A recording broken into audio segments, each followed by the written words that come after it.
Chapter 13.2 The Presidency. What occurs when the president dies, resigns, or is removed by impeachment? Well, the vice president succeeds to the presidency.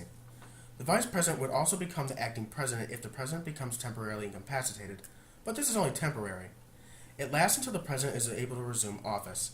This is called succession. The vice president used to only assume the powers and duties of the presidency when succession happened, but now, under the 25th Amendment, the vice president now formally assumes the office of the president. Although, there is a line of succession following the vice president in case something were to happen to the vice president or anyone following the line of succession. The Presidential Succession Act of 1947 sets this order of succession after the vice president.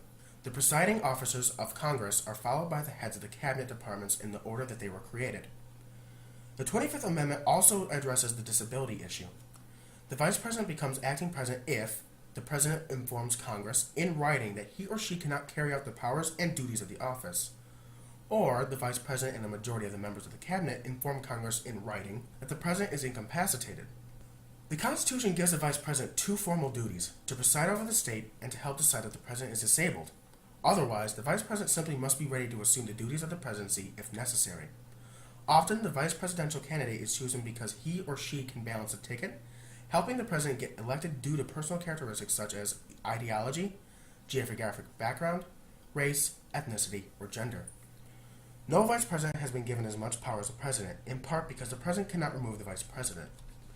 The vice presidency has been left vacant 9 times by succession, 7 times by death, and twice by resignation.